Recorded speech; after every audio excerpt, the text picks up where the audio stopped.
बिस्मिल्लाहिर्रहमानिर्रहीम।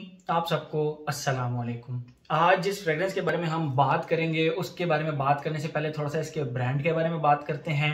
ब्रांड के बाद इस फ्रेग्रेंस के बारे में बात करेंगे और सच्ची बताऊं, इस फ्रेग्रेंस का रिव्यू करते हुए आई एम रियली एक्साइटेड। मैं बहुत ज़्यादा एक्साइटेड हूँ। क्यों? इसकी खुशबू की वजह से, इसकी क्वालिटीज़ की वजह से। बहरहाल मैं बहुत ज़्यादा जो है ना वो एक्साइटेड हूँ। ब्रांड के बारे में बात करते हैं। ब्रांड का नाम है जी गरना। इस ब्रांड की आज तक मैंने जितनी भी फ्रेग्रेंसेस इस्तेमाल की हैं, मुझे उन्होंने कभी भी डिसअपॉइंट नहीं किया।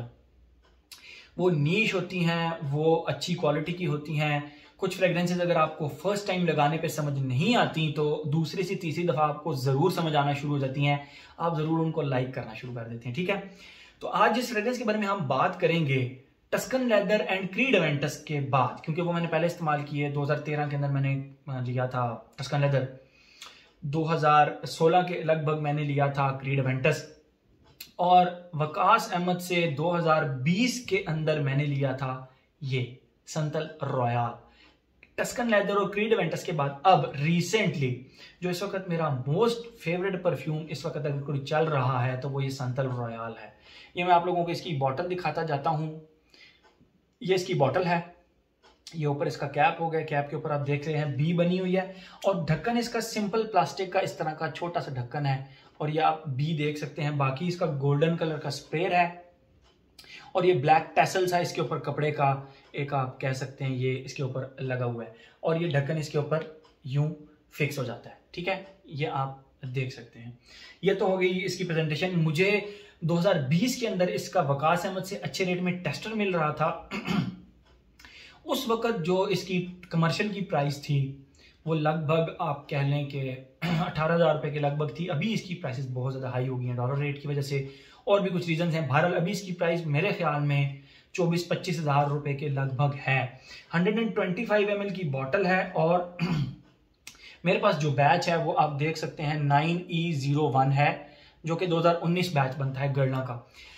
इसका ये मतलब नहीं है कि ये फ्रेग्रेंस रिफॉर्मुलेट हो गई है और न्यू बैचेस जो है वो परफॉर्म नहीं करते। नहीं, इसमें रिफॉर्मुलेशन वाला कोई चक्कर नहीं आया। मैंने अपने दोस्त से लेकर रिसेंट बैच भी ट्राई किया था लगाकर, इसमें रिफॉर्मुलेशन वाला कोई चक्कर अभी तक नहीं आया। रिसेंट बैचेस की बात कर रहा हूँ। बात करते हैं हम इसकी खुशबू की, उसके बारे में, उसके बाद मजीद जो हमारा एज जेंडर लॉन्जेविटी प्रोजेक्शन एक पैटर्न बना हुआ है उसके अंदर बात करते हैं।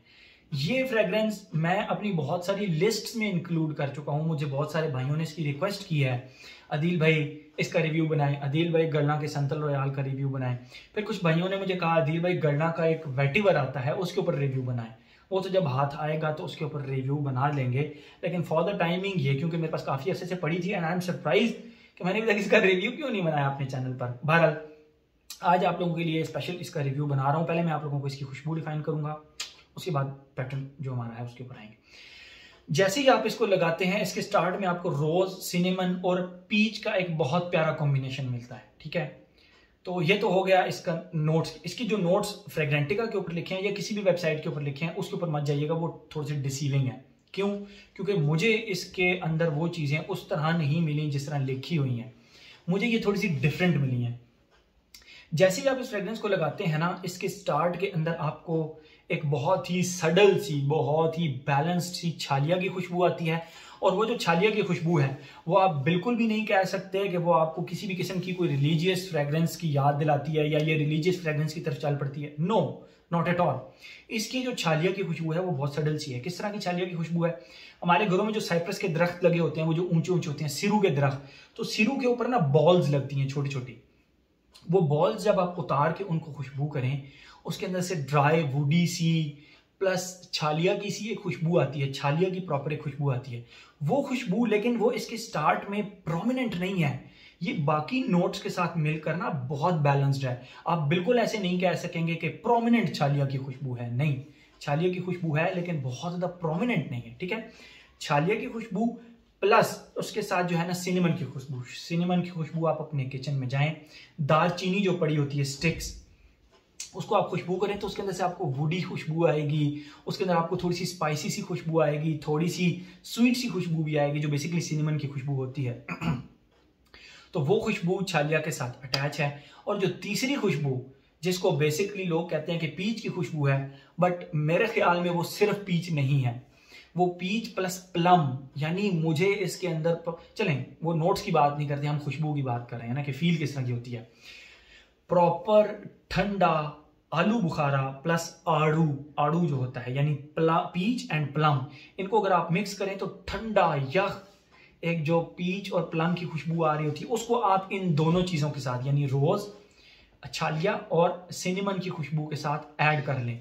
तो ये जो स्टार्ट में थोड़ी सी छालिया प्लस सिनेमन प्लस खट्टी सी एक खुशबू बनती है। प्लम जो इसके अंदर मैं कह रहा हूँ ना, प्लम की तरह की खुशबू, इसके नोट्स में प्लम श्लम नहीं लिखा हुआ, लेकिन उस तरह की बहुत ही खट्टी फ्रूटी सी खुशबू इसके स्टार्ट में आती है।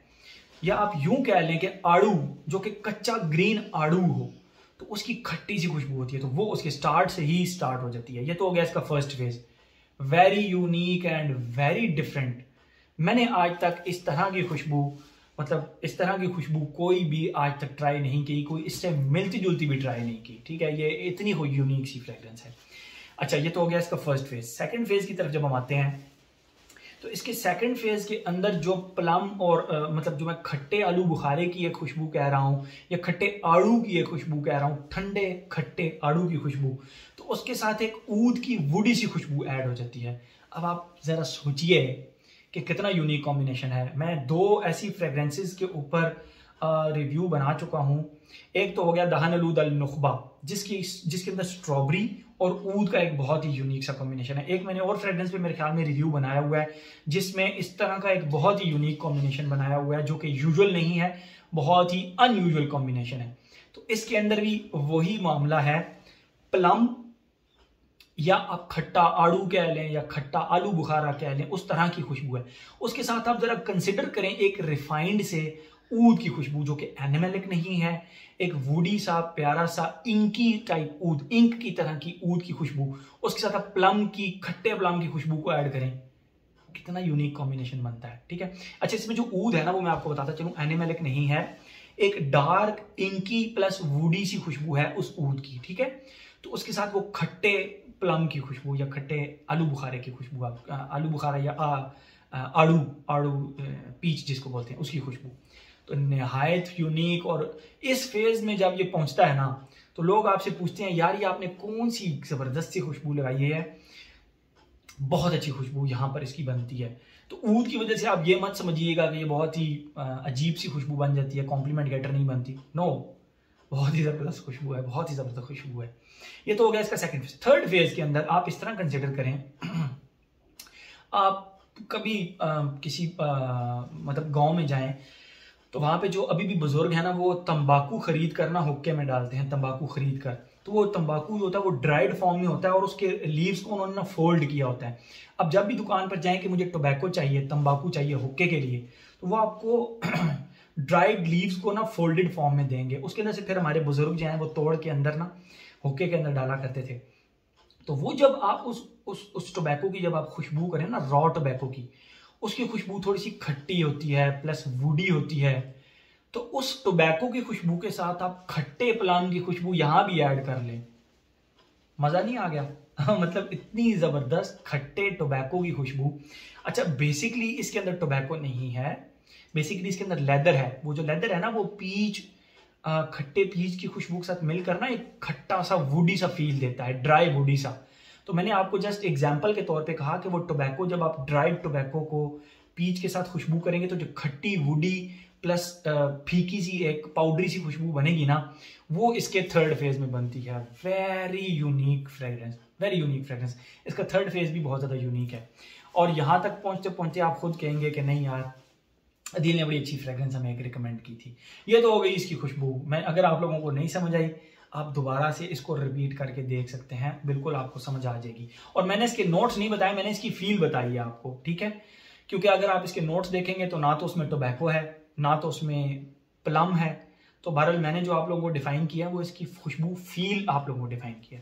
अब आते हैं हम अपने उस पैटर्न की तरफ, एज, जेंडर, लॉन्जेविटी, प्रोजेक्शन की तरफ।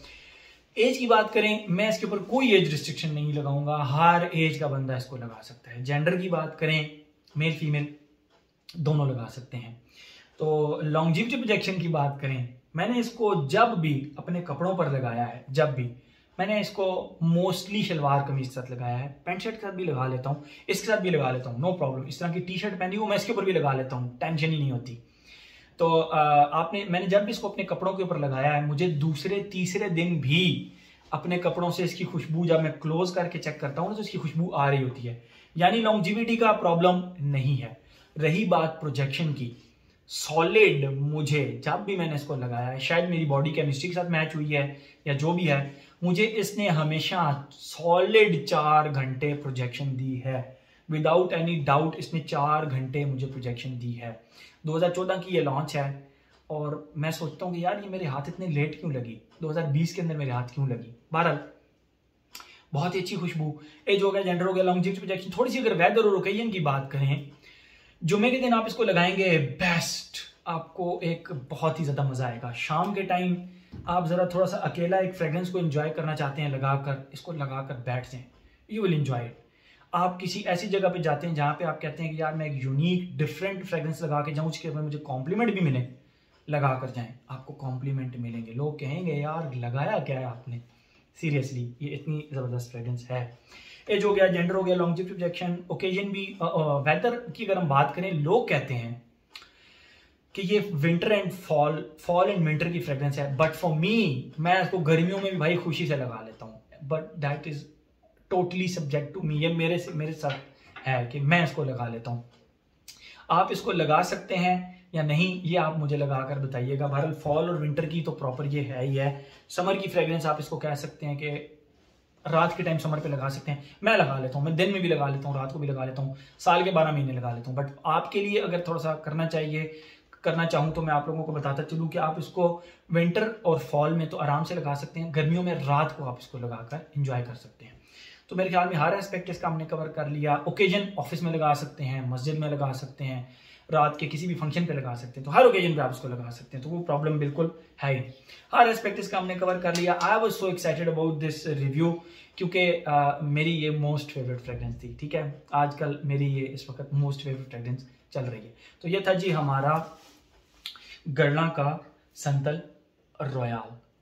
Thank you so much.